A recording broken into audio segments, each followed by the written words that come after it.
ہم سب جانتے ہیں کہ اللہ سبحانہ وتعالیٰ نے ہم پر رمضان کے روزے فرض کیے ہیں۔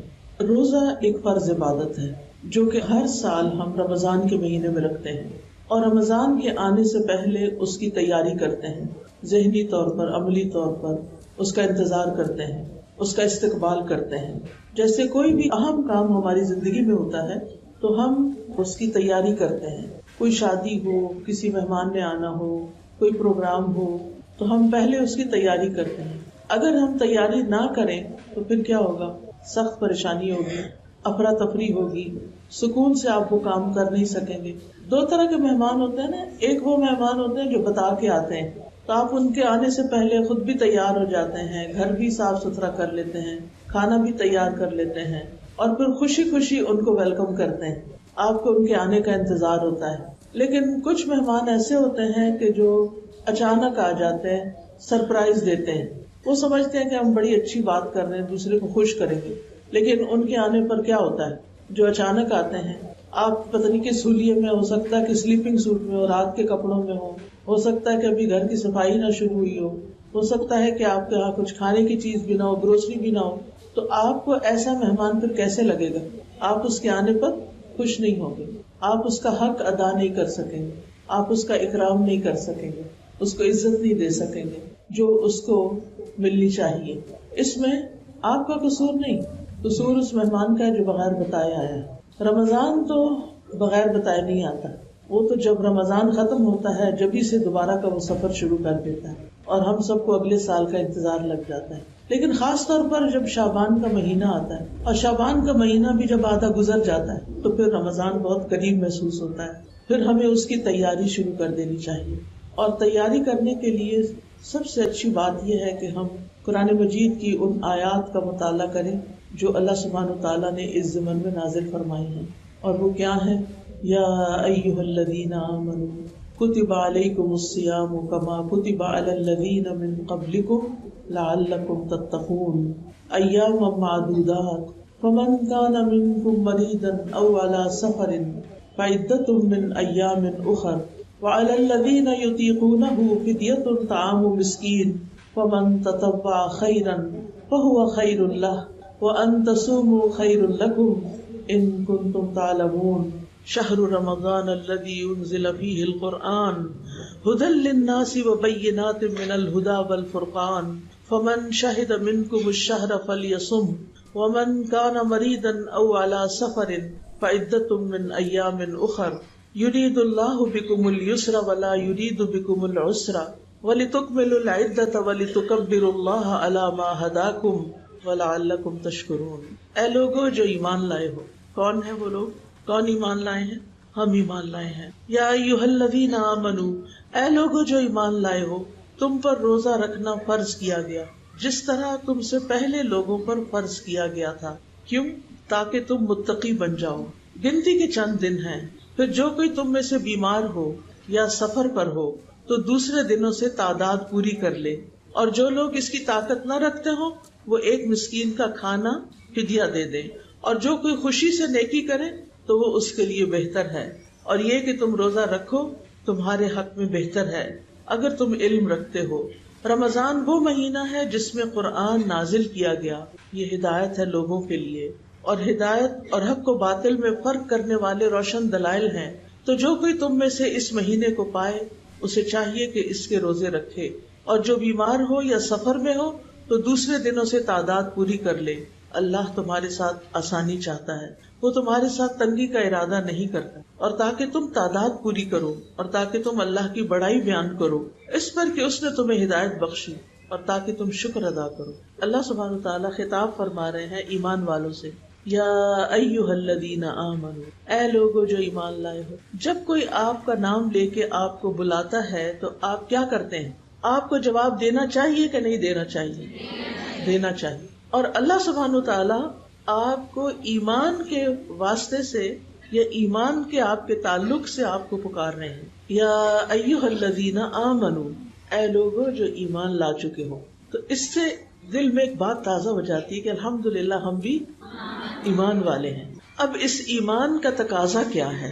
اس ایمان کی وجہ سے کرنا کیا ہے؟ جو حکم اس آیت میں دیا جائے گا اس کو ہم نے ماننا ہے. اور وہ حکم کیا ہے؟ کتب علیکم الصیام، تم پہ روزے لکھ دیے گئے ہیں، فرض کر دیے گئے ہیں. یعنی یہ ایک ایسی عبادت ہے جو فرض کے درجے میں ہے، اور جو عبادت فرض ہوتی ہے اس کو ہر صورت پورا کرنا ہوتا ہے. اس پہ پھر اپنی مرضی نہیں ہوتی، اپنی چوائس نہیں ہوتی. یعنی ہر حال میں اس حکم کو پورا کرنا ہے. اللہ تعالیٰ نے ہمیں کس لیے پیدا کیا؟ اپنی عبادت کے لیے. تو سب کو پتا ہے نا کہ اس دنیا میں ہم اللہ کی عبادت کے لیے آئے ہیں. عبادت کیا ہوتی ہے عام معنوں میں؟ ہر وہ بات، ہر وہ کام جو اللہ تعالیٰ کی مرضی، اللہ تعالیٰ کی پسند کے مطابق کیا جاتا ہے وہ عبادت بن جاتا ہے. اللہ تعالیٰ ہم سے یہ چاہتے ہیں کہ ہم اپنی ساری زندگی میں اللہ تعالیٰ کی عبادت کرتے رہیں. یعنی جو بھی کوئی کام کرے اس میں نیت بھی اچھی رکھیں، اچھی نیت سے کریں، اللہ کی رضا کے لیے کریں، اور دوسرے یہ کہ اس کا طریقہ بھی صحیح رکھیں، اور خاص طور پر وہ عبادات جو اس نے فرض کی ہیں ان کو سنت کے مطابق کریں. تو اس طرح یہ کام عبادت بن جاتا ہے. تو اللہ تعالیٰ نے ہمیں جو مختلف عبادات کرنے کو کہا ہے تو اس میں ہم دیکھتے ہیں کہ کچھ عبادتیں صرف مال سے تعلق رکھتی ہیں جیسے زکوٰۃ، عشر. کچھ صرف بدن سے تعلق رکھتی ہیں جیسے نماز. اچھا، بدن سے جو تعلق رکھتے ہیں اس میں روزہ بھی آ جاتا ہے جی. اور کچھ میں بدن اور مال دونوں لگتا ہے، اور وہ کیا ہے؟ حج. ٹھیک ہے. کچھ عبادات ایسی ہوتی ہیں جن میں صرف رک جانا ہے، سٹاپ، ادھر ہی رک جاؤ، کھڑے ہو جاؤ، آگے نہیں جانا. تو پھر ہمیں کیا کرنا پڑتا ہے؟ رکنا پڑتا ہے. روزے میں کیا کرنا پڑتا ہے؟ رکنا پڑتا ہے. کس کس چیز سے رکنا ہوتا ہے؟ کھانے پینے سے رک جانا ہے، اور جنسی خواہشات کے پورے کرنے سے رک جانا ہے، اور زبان کے غلط استعمال سے رک جانا ہے، جو پہلی دو چیزوں سے بھی زیادہ مشکل کام رکنے کا. میں بات کر رہی تھی نا کہ اللہ تعالیٰ خوش ہوتا ہے ان کاموں سے جن کے کرنے کا اس نے ہمیں حکم دیا، اور ان کاموں سے جن سے اس نے رکنے کا حکم دیا. تو کچھ لوگ کرنے والے کام کرتے جاتے ہیں لیکن رکنے والے کاموں سے رکتے نہیں ہیں، جیسے جھوٹ بولنا، چغلی کرنا، غیبت کرنا، دھوکہ دینا، جو تجارت ہے اس میں دھوکہ دینا، پیسے زیادہ لے لینا، چیز کم تول کے دینا، خراب چیز بیچ دینا، اور سود کا لین دین، حرام کمائی کے دیگر طریقے. تو بہت سے لوگ اس سے نہیں رکتے. آج آپ دیکھیں کہ ہم ایک اسلامی ملک ہیں اور اسلام کے نام پر یہ ملک لیا گیا تھا، لیکن ہم خود ہی اسلام کا مذاق اڑا رہے ہیں. ہم اپنے آپ کو مسلمان کہتے ہیں لیکن جو کچھ ہماری کتاب کہتی ہے ہم اس کے مطابق کرتے نہیں ہیں، اور جن چیزوں سے ہماری کتاب ہمیں روکتی ہے وہ ہم اس سے رکتے نہیں ہیں. ہماری گھریلو زندگی ہو، ہماری معاشرتی زندگی ہو، تو پھر ہم کس چیز کے مسلمان ہیں؟ پھر تو ہم نے اللہ تعالیٰ کی مرضی کے مطابق زندگی نہ گزاری، ہماری عبادتوں میں خلل آ گیا. تو روزہ ان عبادتوں سے متعلق ہے جن میں انسان کو رک جانا ہوتا ہے، اور اس میں انسان کا ایک امتحان ہوتا ہے. کچھ لوگوں کے لیے مال خرچ کرنے کی بجائے جسمانی کام آسان ہوتا ہے، مال دینا انہیں مشکل ہوتا ہے. کچھ لوگ اس کے اپوزٹ ہوتے ہیں، انہیں جسمانی عمل مشکل لگتا ہے، کچھ کرنا مشکل لگتا ہے لیکن مال دینا آسان لگتا ہے. کچھ لوگوں کے لیے پسندیدہ چیز کو خرچ کرنا آسان ہوتا ہے لیکن پسندیدہ چیز سے رکنا مشکل ہوتا ہے. یعنی اگر ان سے کوئی کہنا کہ اپنی پسندیدہ چیز اللہ کے راستے میں دے دو، وہ کیا کریں گے؟ دے دیں گے، خوشی سے دے دیں گے. یہ ان کے لیے آسان ہے، کرنا آسان ہے. لیکن اگر ان سے کہا جائے کہ اپنی پسندیدہ کھانے کی ڈش سے رک جاؤ، مثلاً چاکلیٹ سے رک جاؤ، یا اور کوئی بھی چیز جس کی ہمیں ہر ایک کی اپنی پسند ہوتی ہے نا، تو وہ ان کے لیے مشکل. انہیں لوگوں کو کھلانا آسان لگتا ہے، خود ڈائٹنگ کرنا مشکل لگتا ہے. تو ہم میں سے ہر ایک کی کچھ کمزوریاں ہیں، کچھ اسٹرینتھس ہیں. کچھ لوگ اچھے کام کرتے ہیں اور کچھ لوگوں کے لیے اچھے کام کرنا مشکل ہوتا ہے. کچھ لوگوں کے لیے برائیوں سے بچنا آسان ہوتا ہے، کچھ کے لیے مشکل ہوتا ہے. تو اسی وجہ سے آپ دیکھیں کہ اللہ تعالیٰ نے صرف ایک طرح کی عبادتیں ہم پہ فرض نہیں کی، بلکہ مختلف طرح کی عبادات ہم پہ فرض کی ہیں. کہیں ہمارے نفس کا امتحان ہے، کہیں ہمارے کھانے پینے کا امتحان ہے، کہیں ہمارے پہننے اوڑھنے کا امتحان ہے، جیسے مسلمان عورت کے لیے حجاب کا حکم ہے. کہیں ہمارے لیے نماز کا، کہ کچھ لوگوں کو نیند اتنی پیاری ہوتی ہے کہ وہ سو کے نہیں اٹھ سکتے صبح فجر کے وقت، اور ان کی نماز چلی جاتی. یہ کوئی معمولی چیز نہیں ہے. اکثر گھروں میں دیکھا گیا کوئی ایک نماز پڑھتا، کوئی دو پڑھتا ہے، سارے نہیں پڑھتے. اس کی بڑی نحوست ہوتی، اور ہر گناہ جو ہے نا وہ ایک مصیبت لاتا ہے. یہ یاد رکھیں، زندگی میں پریشانیاں لائے گا. اس کے برعکس اللہ تعالیٰ فرماتے ہیں للذین احسنوا فی ہذہ الدنیا حسنہ، جو لوگ اچھا کریں گے، نیکی کے کام کریں گے، انہیں اس دنیا میں بھی اچھائی ملے گی، یہاں بھی ان کے لیے بھلائی ہوگی. لہذا ہم سب اللہ سبحانہ تعالیٰ کی طرف سے آزمائے جا رہے ہیں، اور عبادات امتحان کا ایک ذریعہ ہے کہ کون کرتا کیا ہے. اللہ تعالیٰ فرماتے ہیں الذی خلق الموت والحیات لیبلوکم ایکم احسن عملا، اس نے زندگی اور موت کو اس لیے بنایا تاکہ تمہیں آزما کے دیکھے تمہیں اچھے کام کون کرتا ہے. اور اچھا کام کون سا اچھا ہوگا؟ جس کا اللہ تعالیٰ نے ہمیں حکم دیا یا ہم وہ کر رہے ہیں تو اس میں ہماری نیت بھی اللہ کی رضا ہو اور اس کا طریقہ بھی درست ہو. اگر طریقہ ٹھیک نہیں تو وہ آسان عمل نہیں ہو سکتا. مثلاً آپ روزے رکھ رہے ہیں لیکن روزوں کے احکام آپ کو معلوم نہیں کہ کس چیز سے روزہ ٹوٹتا ہے، کس سے مکروہ ہوتا ہے، کب روزہ کھول سکتے ہیں، کب رکھنا ہے، کیا کرنا ہے کیا نہیں، یہ احکامات نہیں پتا اور غلطیاں کر رہے ہیں تو وہ عبادت پوری نہیں ہوگی، اس میں نقص رہ جائے گا. تو روزہ کیا ہے؟ دراصل روزہ کا لفظ عربی زبان میں سیام اس کے لیے آتا ہے. سیام یا ایھا الذین آمنوا کتب علیکم الصیام، اور سیام کا مطلب ہوتا ہے رک جانا، یعنی طلوع فجر سے لے کر غروب شمس تک روزہ توڑنے والی چیزوں کو چھوڑ کر اللہ کی اطاعت بجا لانے کا نام روزہ ہے. روزہ ایک فرض عبادت ہے. رسول اللہ صلی اللہ علیہ وسلم نے فرمایا کہ یہ ایسا فرض ہے جو آخرت میں کفایت کرنے والا ہے، یہ بڑا فائدہ دینے والا ہے. یہ اسلام کی بنیادی تعلیمات میں سے ہے. اور اس آیت میں بتایا گیا کہ تم پر روزے فرض کیے گئے جیسے پچھلی امتوں پہ فرض کیے گئے تھے. تو اس سے کیا پتہ چلتا ہے کہ روزہ صرف ہم مسلمانوں کے لیے نہیں بلکہ پچھلی امتیں جیسے یہودی ہیں، عیسائی ہیں اور قومیں ہیں، ان کے ہاں بھی روزہ پایا جاتا تھا، انہیں بھی روزہ رکھنا ہوتا تھا. لیکن یہ ضروری نہیں کہ مدت کے لحاظ سے یا وقت کے لحاظ سے وہ ہماری ہی طرح ہو، اس میں فرق ہو سکتا ہے. ہمارے لیے رمضان کے مہینے میں روزے رکھنا فرض ہے. اگر ہم شوال میں رکھیں اور رمضان میں نہ رکھیں تو ہماری عبادت نہیں پوری ہوتی. عبادت تو اللہ کی اطاعت کا نام ہے. اللہ سبحانہ تعالیٰ کی آپ فرما برداری کرتے ہیں اور آپ رکتے ہیں. لہٰذا اگر آپ نے اپنی مرضی چلانی ہے یا اپنی عقل استعمال کرنی ہے، مثلاً عقل کیسے استعمال کرنی ہے کہ آپ کہیں کہ گرمیوں کے روزے بڑے لمبے ہوتے ہیں تو میں گرمیوں کی بجائے سردیوں کا 1 مہینہ رکھ لوں گی، ایسا نہیں کر سکتے. ہاں اگر قضا ہو گئے ہیں آپ کے کسی وجہ سے، بیماری کی وجہ سے، بچے کی پیدائش کی وجہ سے، تو وہ قضا آپ گرمیوں کے روزوں کی سردیوں میں رکھ سکتے ہیں. وہ ایک ایکسیپشنل کیس ہے لیکن عام طور پر نہیں. روزہ اسلام کی مضبوط رسی ہے. براء ابن عازب کہتے ہیں ایک مرتبہ ہم لوگ نبی صلی اللہ علیہ وسلم کے پاس بیٹھے ہوئے تھے. آپ پوچھنے لگے اسلام کی کون سی رسی سب سے زیادہ مضبوط ہے؟ صحابہ نے عرض کیا نماز. آپ نے فرمایا بہت اچھا جواب ہے. اس کے بعد کون سی؟ لوگوں نے کہا زکوٰۃ. فرمایا بہت خوب. اس کے بعد کون سی؟ لوگوں نے عرض کیا رمضان کے مہینے کے روزے. آپ نے فرمایا بہت خوب. یعنی ایسے ہی ترتیب بنتی ہے. اور یہ اسلام کا 1/3 ہے، نماز، روزہ اور زکوٰۃ. حدیث میں آتا ہے کہ روزے جیسا کوئی عمل نہیں، یعنی روزے سے آپ کو جو حاصل ہوتا ہے اس کا کوئی آلٹرنیٹ نہیں کہ آپ یہ کہیں کہ اچھا میں روزہ نہیں رکھنا چاہتا، میں کچھ اور کر لوں. نہیں، اگر آپ ایک صحت مند انسان ہیں تو آپ کو رکھنا ہی ہوگا. پھر اسی طرح حدیث میں آتا ہے کہ روزہ ڈھال ہے اور مومن کے قلعوں میں سے ایک قلعہ ہے. ڈھال کا کیا مطلب ہے؟ جو آگ سے بچانے والا ہے. اور قلعے کا کیا مطلب ہے؟ کہ شیطان سے آپ کی پروٹیکشن ہو جاتی ہے. جابر رضی اللہ عنہ سے مروی ہے کہ نبی صلی اللہ علیہ وسلم نے فرمایا بے شک روزہ تو ایک ڈھال ہے جس کے ذریعے بندہ جہنم سے اپنا بچاؤ کرتا ہے، جہنم سے بچ جاتا ہے. اللہ تعالیٰ فرماتا ہے روزہ خاص میرے لیے ہے، لہٰذا اس کا بدلہ بھی میں ہی دوں گا.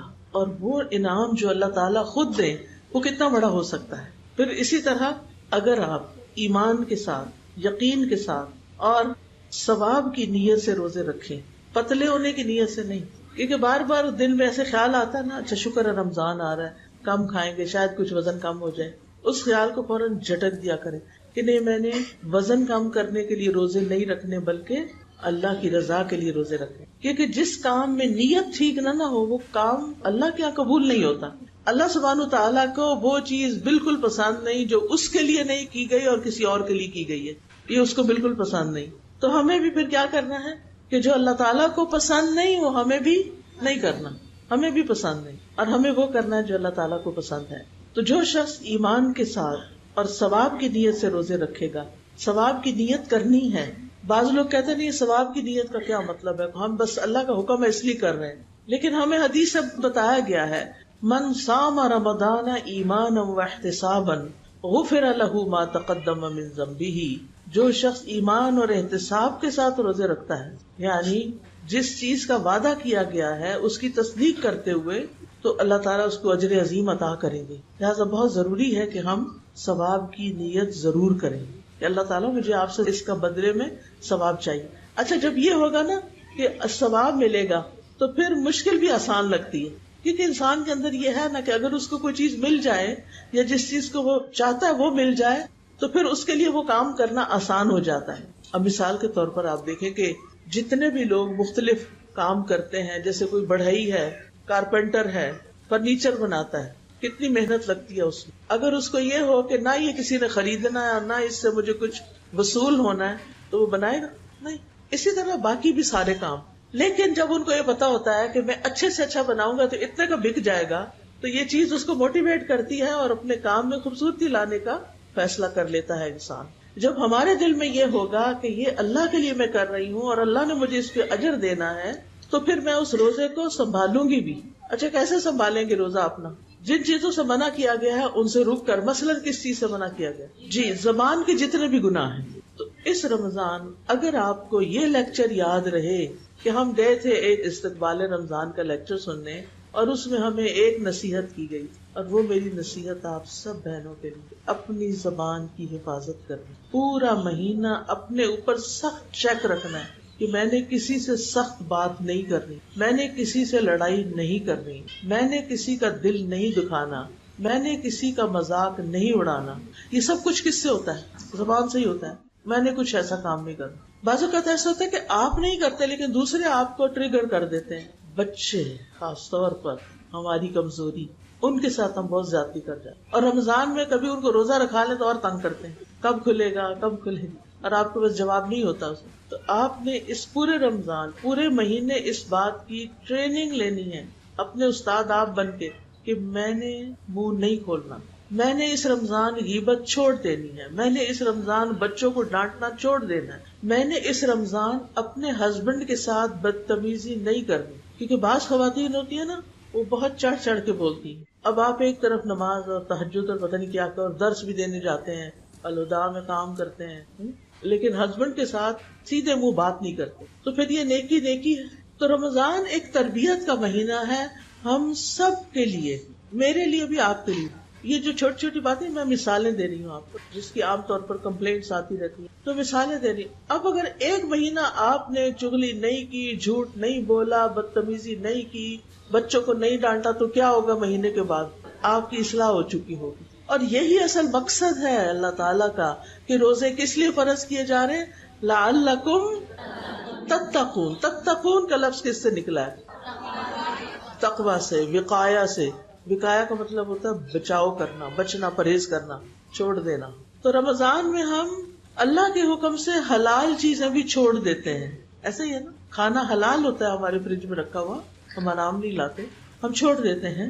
اور پھر باقی ریلیشنز بھی، لیکن حرام چیزیں پھر کیوں کنٹینیو کرتے ہیں؟ جھوٹ بولنا حلال ہے کہ حرام ہے؟ تو اسی لیے نبی صلی اللہ علیہ وسلم نے فرمایا کہ جس نے روزہ رکھ کر جھوٹ بولنا اور اس پر عمل کرنا نہ چھوڑا، اللہ تعالیٰ کو اس کی کوئی ضرورت نہیں کہ کوئی انسان بھوکا پیاسا رہے، سارا دن بھوک پیاس رکھے کہ جی میں روزے سے ہوں. تو انشاءاللہ اگر آپ کو یہ لیکچر یاد رہے تو آپ نے اس سال اپنے رمضان میں خاص طور پر زبان کی حفاظت کی پریکٹس کرنی اور اپنے آپ کو مجبور کرنا ہے کہ نہیں. کیونکہ بعض اوقات ایسا ہوتا ہے نا کہ کوئی بات ہمیں ایسی کر جاتا ہے کہ ہمارا دل چاہتا ہے ہم اسے ٹکا کے جواب دیں، اور ہمارے پاس جواب ہوتا ہے. ایسا نہیں کہ جواب نہیں ہوتا. پھر ہم کیوں رک جاتے ہیں؟ روزہ رک جانے کا نام. میں کھانے پینے سے رکی ہوئی، مجھے لڑائی سے بھی رکنا ہے، مجھے آگ بھڑکانے سے بھی رکنا ہے، مجھے فساد کریٹ کرنے سے بھی رکنا ہے. ایک اور چیز جو میں آپ کو تاکیداً کہہ رہی ہوں کہ ثواب کی نیت سے روزے رکھنے کہ ہمیں اس پر ثواب ملے گا، کیونکہ روزے کا اجر اللہ کے ذمہ ہے. اور اللہ سبحانہ وتعالیٰ کتنا دے گا بندے کو؟ دنیا میں بھی جن کے دل بڑے ہوتے ہیں، آپ نے دیکھا ہوگا کہ جب وہ آپ کو کچھ دیتے ہیں تو کتنا دیتے ہیں؟ دل کھول کے دیتے ہیں. اللہ تو سب بادشاہوں کا بادشاہ ہے، سب بادشاہوں کا بادشاہ ہے. وہ جب کسی کو کچھ دے گا تو کتنا دے گا، ان گنت، اور اتنا خوبصورت کہ آپ سوچ ہی نہیں سکتے، اور وہ آپ کے دل کو بھی اچھا لگے گا.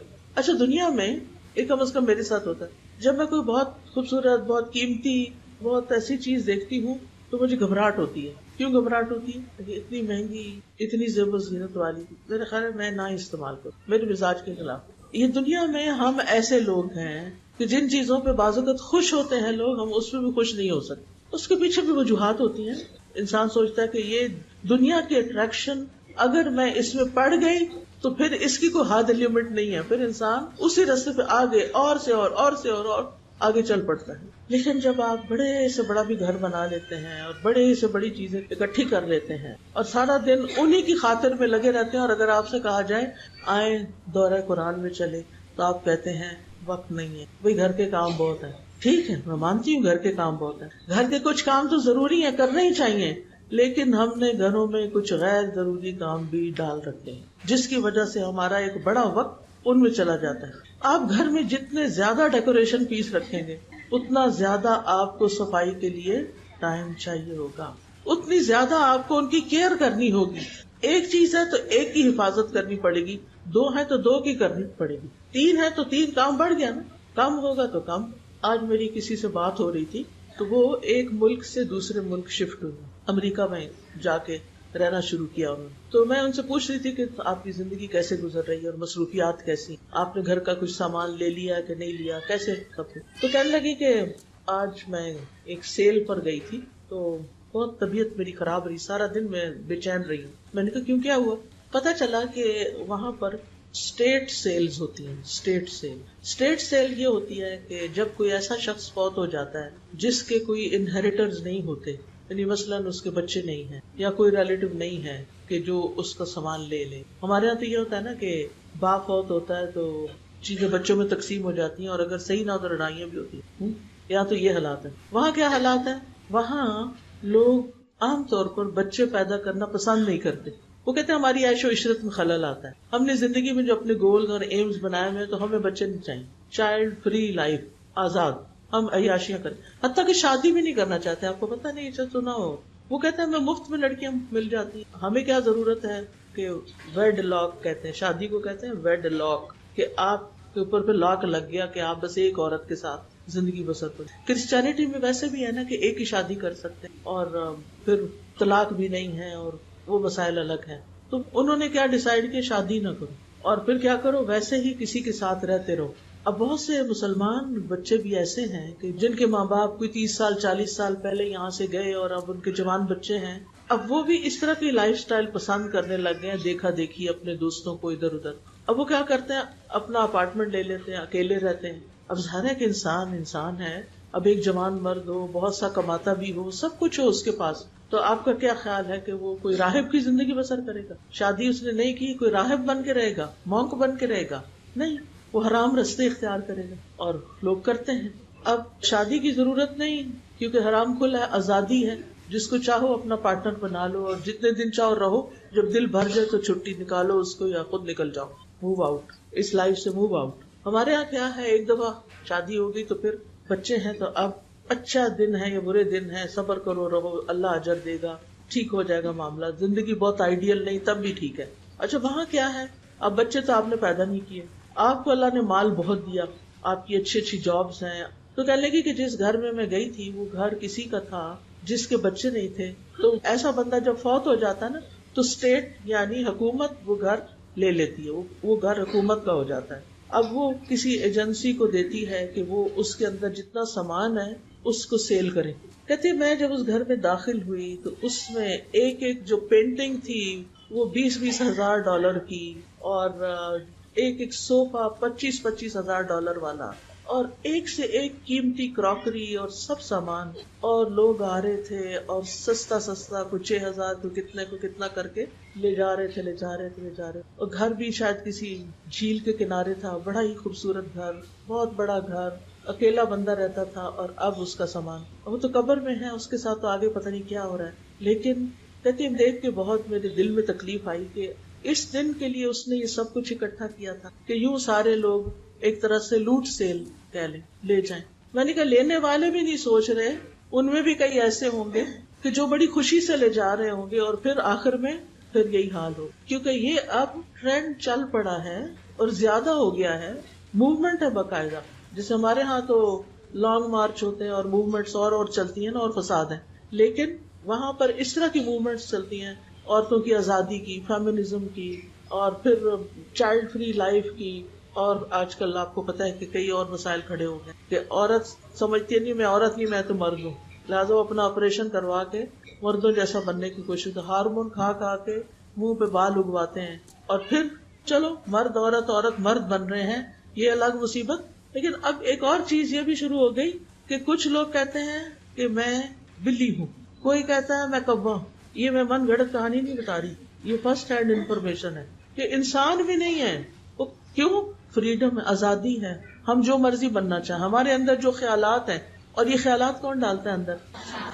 قرآن مجید میں کیا لکھا ہوا ہے؟ شیطان نے انسان کو بھٹکانے کی جو کوشش کی تھی, سورۃ النساء میں آتا ہے نا, اس نے کہا تھا کہ میں ان کو گمراہ کروں گا اور یہ اللہ کی تخلیق کو بدل دیں.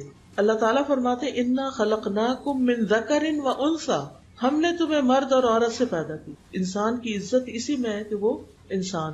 اب اگر ایک عورت کو اللہ نے عورت پیدا کیا اور وہ کہتی میں عورت نہیں ہوں, میں مرد ہوں, یا مرد کہتا نہیں میں عورت ہوں, وہ عورتوں والی آواز نکالتا ہے, وہ عورتوں والے یعنی کپڑے پہنتا ہے, وہ عورتوں والے سارے کام شروع ہو جاتا ہے کرنا, تو یہ ایک جھوٹ بھی ہے نا. اللہ نے آپ کو کیا بنایا, آپ کچھ اور کہہ رہے ہیں, آپ ہیں کچھ ہے کچھ اور ہے. تو یہ ساری چیزیں ہمارے معاشرے کے اندر آتی جا رہی ہیں. تو یہ آزادی کے نام پر اللہ کی حدود توڑنا اور اپنی مرضی کی زندگی بسر کرنا اور فطرت سے ہٹ جانا, یہ کیا ہے؟ یہ اللہ تعالیٰ کو پسند نہیں. ہم سب اپنی اپنی جگہ اللہ سے دعا کریں کہ اللہ تعالیٰ ہماری زندگی میں جو بھی ایسی کوئی سوچ ہے جو سیدھے رستے سے ہٹی ہوئی ہے, مغضوب علیہم والضالین والی سوچ ہے, اللہ تعالیٰ میری اس سوچ کو بدل دے. شیطان کے جو وسوسے میرے دل میں آتے ہیں, اللہ مجھے ان سے نجات دے, کیونکہ وہ سب سے بڑا دشمن ہے. رمضان میں شیطان نے قید ہو جانا ہے. آپ کو 1 مہینے کے لیے چھٹی ملنے والی ہے شیطان سے, اس میں آپ اپنے آپ کو رینیو کر سکتے ہیں, اپنا ایمان بڑھا کے, اپنی غلطیوں اپنے گناہوں کی توبہ کر کے, اپنی بری عادتوں کو چھوڑ کے, وہ چیزیں زندگی میں جو آپ کو نقصان دیتی ہیں دنیا کے لحاظ سے, دین کے لحاظ سے, ان سب چیزوں کو آپ نے کیا کرنا, اپنی زندگی سے نکالنا. لعلکم تتقون, تاکہ تم بچ جاؤ. کس سے؟ اللہ کی نافرمانی سے. کس سے؟ عذاب سے. روزہ آ رہا ہے تمہیں بچانے کے لیے. دوسرے لفظوں میں آپ یہ کہہ سکتے ہیں رمضان آ رہا ہے تبدیلی لانے کے لیے. آپ کے اندر ایک چینج آنا چاہیے. آپ کو اپنا ایک ٹارگٹ سیٹ کرنا چاہیے کہ آپ رمضان سے پہلے جو کچھ ہے وہ رمضان کے بعد نہیں ہوں گے. آپ انشاءاللہ ایک نئے انسان بنیں گے اور اپنی بری عادتیں چھوڑنے پر صبر کریں گے. اس صبر پر بھی اجر کا نیت رکھنی ہے آپ نے. کیسے؟ انما یوفی الصابرون اجرہم بغیر حساب, کہ صبر کرنے والوں کو ان کا اجر بے حساب ملے گا. بے حساب یعنی جس کا وہ سوچ ہی نہیں سکتے, اتنا کچھ مل جائے گا ان کو. اور دینے والا کون ہے؟ اللہ تعالیٰ. کیا اللہ تعالیٰ اپنا وعدہ پورا نہیں کرے گا؟ ضرور کرے گا. تو اس لیے آپ نے خوشی خوشی روزے رکھنے ہیں, خوشی خوشی گناہ چھوڑنے ہیں, خوشی خوشی بری عادتیں چھوڑنی ہے, اجر کی نیت رکھنی ہے, ثواب کی نیت رکھنی ہے, اللہ کے قرب کی نیت رکھنی ہے, اللہ تعالیٰ سے اپنے دل کی باتیں کرنی ہے. یہ جو دنیا کی چیزیں نا, یہ اللہ اور ہمارے بیچ میں رکاوٹ پیدا کر دیتی. یہ ہمارا امتحان ہے. جب سارا دن کھانا پینا کوئی نہیں تو کتنی بڑی مصروفیت کم ہو گئی نا. سارا دن آپ کچن کی نہیں ضرورت, شام افطار سے پہلے آپ جا کے کچھ پکا لیں, کچھ تیار کر لیں تو تھوڑا ٹائم لگتا ہے. ابھی تو کیا ہوتا ہے, ہر تھوڑی دیر کے بعد آپ نہیں تو کوئی بچہ گھس جاتا ہے کچن میں, ایک آ رہا ہے ایک جا رہا ہے, سارا دن کچھ نہ کچھ لگا رہتا ہے. تو آپ کو وقت ملنے والا ہے. پھر آپ دیکھیں دن کو تو آپ روزہ رکھتے ہیں, رات کو آپ کیا کرتے ہیں؟ قیام, تراویح میں, یا پھر تہجد کے وقت, یا درمیانے حصے میں رات کے, جب آپ کا دل چاہے. ٹارگٹ یہ سیٹ کریں کہ روز کا کم از کم 1 سپارہ تراویح میں ضرور ہو جائے. یعنی آپ رات کے کسی حصے میں بھی یہ قیام کر سکتے ہیں. عام طور پہ تراویح اس لیے کہ تاکہ پھر رات کا باقی حصہ سو کے آرام سے صبح دوبارہ روزہ رکھ سکے, دن کو کام کر سکے, تو سہولت کے لیے.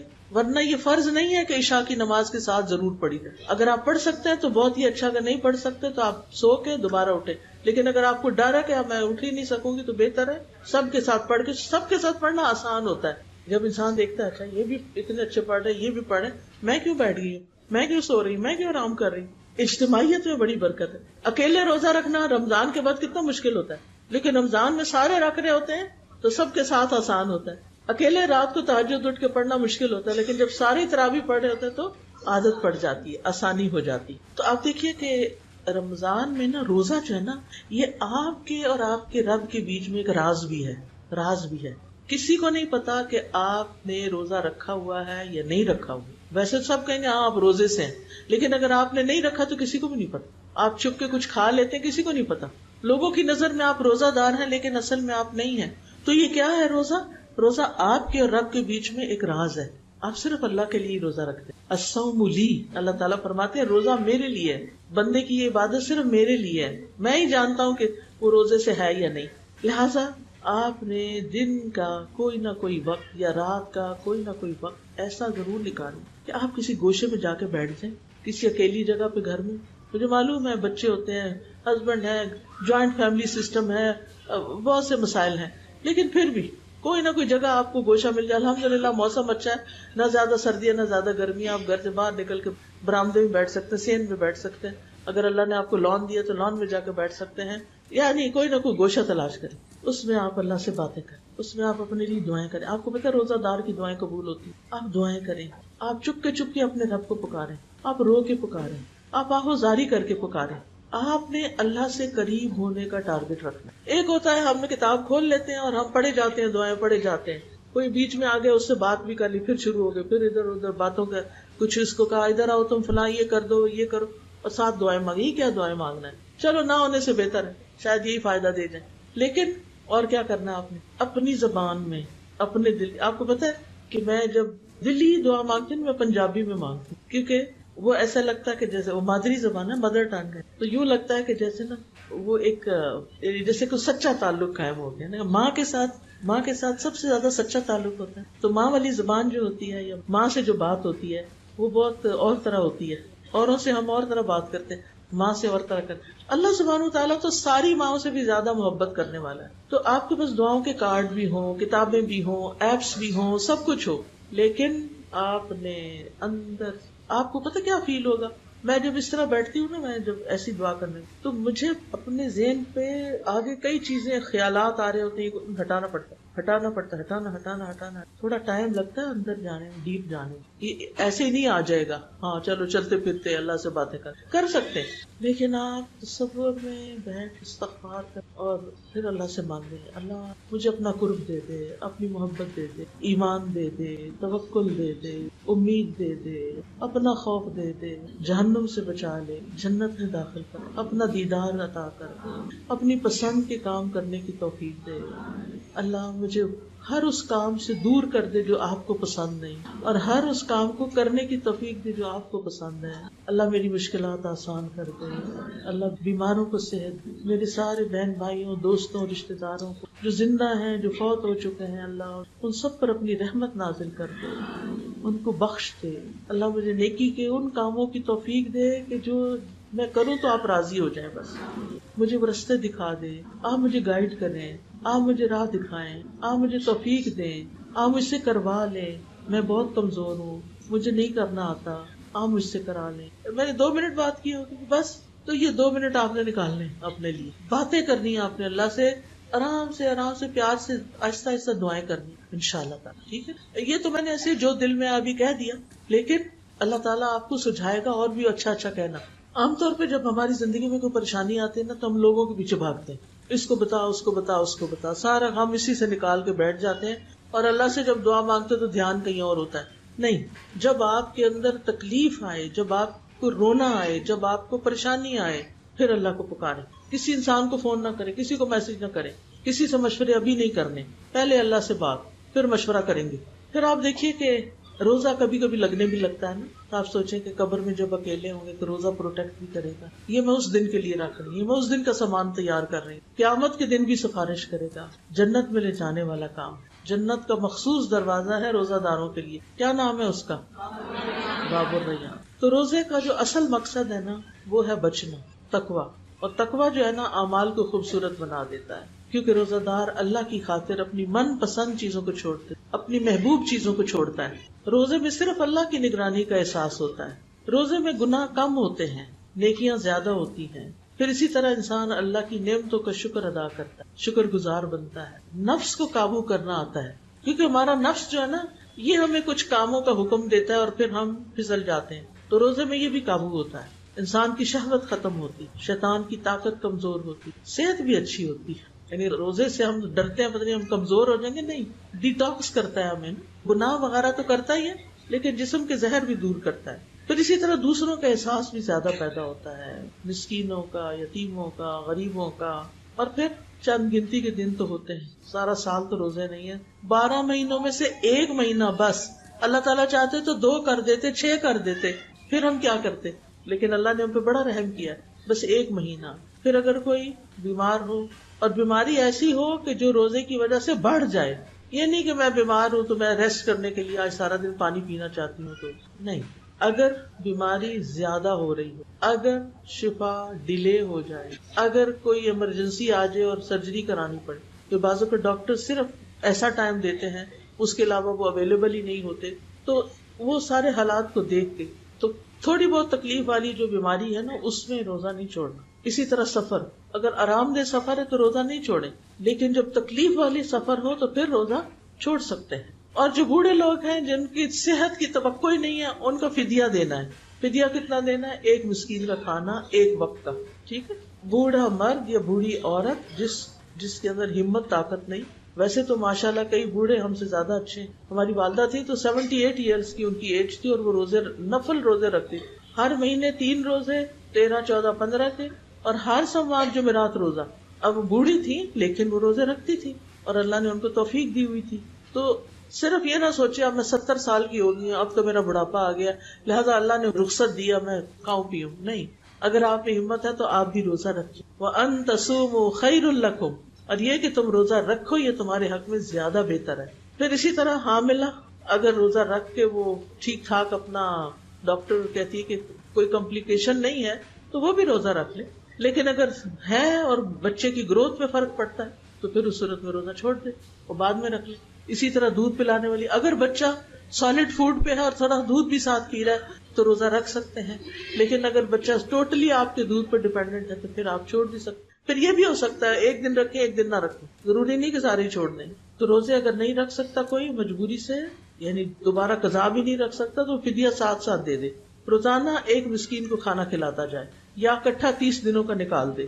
اور اس کا کوئی وقت مقرر نہیں کہ آپ نے ناشتے کا دینا ہے یا ڈنر دینا ہے، یعنی کوئی بھی ایک وقت کا اندازہ لگا کے کہ کتنا کھانا آپ خود کھاتے ہیں. جیسی پلیٹ آپ اپنے لیے بناتے ہیں نا ویسی آپ غریب کو بھیج دیں. آپ بریانی کھاتے ہیں تو بریانی بھیج دیں، آپ روٹی سبزی کھاتے ہیں تو وہ بھیج دیں، یعنی جو خود کھاتے ہیں وہی دے دیں.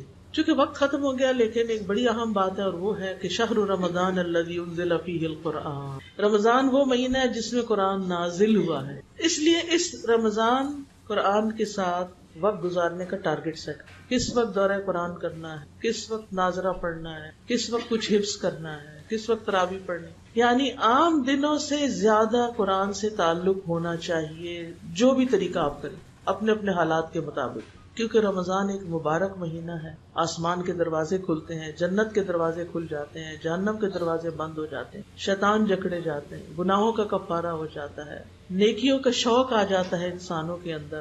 تو اس کے لیے کیا کرنا چاہیے انسان کو؟ رمضان میں قرآن کے ساتھ زیادہ سے زیادہ تعلق. اور قرآن کیا ہدایت کی کتاب ہے، تو ہم ایک طرف روزہ رکھ رہے ہیں اور دوسری طرف ہدایت حاصل کر رہے ہیں تاکہ رمضان سے پہلے سے زیادہ اچھے انسان بن جائیں. ٹھیک ہے انشاءاللہ، اور ہماری بخشش بھی ہو جائے، ہم میں کچھ اچھی عادتیں بھی آ جائیں اور اچھے کام کرنے کا حوصلہ اور ہمت بھی اللہ دے دے ہم کو. یہ خاص دعائیں مانگنی ہے آپ نے اپنے لیے. یاد رکھیں کہ رمضان ایسے نہ گزرے کہ رمضان میں ہماری بخشش نہ ہو. یہ ہمارا ٹارگٹ ہونا چاہیے، ایسے کام کریں تاکہ ہماری بخشش ہو جائے. روزہ رکھ کے، قیام کر کے، صدقہ خیرات کر کے، قرآن پڑھ کے. رمضان کی رات میں قرآن نازل ہوا تھا، اگر دن میں ٹائم نہ ملے تو رات میں آپ ایسا کر لیں، کیونکہ قرآن جو ہے وہ ایمان بڑھانے والی چیز ہے. اور پھر قیام کے لیے نا آپ جگہ اور وقت مقرر کر لیں. کبھی کچھ یہ نہ کریں. جس مسجد میں، جس گھر میں جہاں تراویح شروع کی ہے نا، وہاں اول سے آخر پورا قرآن سنیں. ایون پیریڈز کے دنوں میں بھی آپ قرآن کا وہ حصہ سن لیں، نماز نہیں بھی پڑھنی تب بھی، تاکہ ایک قرآن آپ کا سن کے ختم ہو، ایک پڑھ کے ختم ہو، ایک ترجمے کے ساتھ ختم ہو. ٹھیک ہے نا؟ پھر گھر والوں کو بھی توجہ دلائیں. اور پھر آپ دیکھیں کہ خاص طور پر دعائیں، دن اور رات کو دعائیں، لیلۃ القدر میں دعائیں، اور پھر صدقہ خیرات، روزہ افطار کرانا، غریبوں کے اوپر خرچ کرنا، رشتہ داروں کو دینا، کیونکہ قیامت کے دن مومن کا صدقہ ہی اس کا سایہ ہو. اور پھر سخاوت، نفس کی سخاوت، راحت و آرام کی سخاوت. یہ سارے سو رہے ہوتے ہیں، اٹھ کے سحری بنا رہے ہوتے ہیں، تو وہ بھی اجر ہی اجر ہے. اس وقت استغفار کثرت سے کرنا ہے. پھر کبھی علم اور عمل کی سخاوت بھی، کہ دوسروں کو علم دینا. پھر بدن کی سخاوت بھی ہوتی ہے کہ جسمانی طور پر کسی کی مدد کرنا. عزت کی سخاوت کہ کبھی کسی نے ڈانٹ دیا، کوئی برا بلا کا، کوئی گالی دی، اس کو معاف کر دینا. صبر کی سخاوت، حسن اخلاق کی سخاوت، کیونکہ رمضان جو ہے صبر کا مہینہ ہے. اور اچھا اخلاق تبھی ہوتا ہے جب انسان غصے کو دبا لیتا ہے، دوسروں کو معاف کر دیتا ہے، دوسروں کی باتوں پہ خاموش ہو جاتا ہے. پھر دوسروں کے حقوق پورے کرنا. اور اسی طرح جو بھی نیکیوں کے کام ہے، قرآن آپ کو راہ ساتھ ساتھ بتاتا جائے گا. تو ابھی تو آپ نے خوش ہونا ہے کہ شکر ہے رمضان آ رہا ہے، کیونکہ اس کے فائدے اتنے زیادہ ہیں. پھر آپ نے اس کا تیاری کرنی ہے، ہر لحاظ کثرت سے استغفار کرنی ہے، اپنے نفس کی اصلاح کرنی، فرائض اپنے نمازیں وقت پہ پڑھنی، سنتیں اور نفل بھی پڑھنے ہیں، تراویح پڑھنی ہے، کثرت سے اللہ کا ذکر بھی کرنا ہے، اور دینی مجالس میں بھی شرکت کرنی. آپ کے آس پاس کہیں نہ کہیں کوئی دورہ قرآن ہو رہا ہوگا، اس سے آپ فائدہ اٹھائیں. اگر نہیں تو آپ کیا کر سکتے ہیں، ایپ ہے قرآن پر آل، اس سے دورہ قرآن روز ایک پارہ سن سکتے ہیں. اور اس کے علاوہ بھی ایک ایپ ہے دعائیں کے نام سے فون کے اندر، وہ آپ ڈاؤن لوڈ کر لیں، اس سے آپ دیکھ کے دعائیں پڑھ سکتے ہیں ساتھ ساتھ. اور پھر یہ کہ گھر والوں کو بھی اپنے ساتھ لے کے چلیں. اور آخری 10 دن جو ہے نا، وہ خاص طور پر آپ نے پہلے سے پلاننگ کر کے رکھنی ہے کہ کس طرح ہم اللہ رب العزت کی زیادہ سے زیادہ عبادت کریں. کیونکہ نبی صلی اللہ علیہ وسلم ان دنوں اپنے کپڑے کس لیتے تھے اور اپنے گھر والوں کو بھی جگاتے تھے، اور خود بھی سارے سال سے زیادہ عبادت کرتے تھے. اللہ تعالیٰ ہمیں توفیق عطا فرمائے. جزاکم اللہ خیرا. سبحانک اللہم و بحمدک، اشہد ان لا الہ الا انت، استغفرک و اتوب الیک. السلام علیکم و رحمۃ اللہ وبرکاتہ.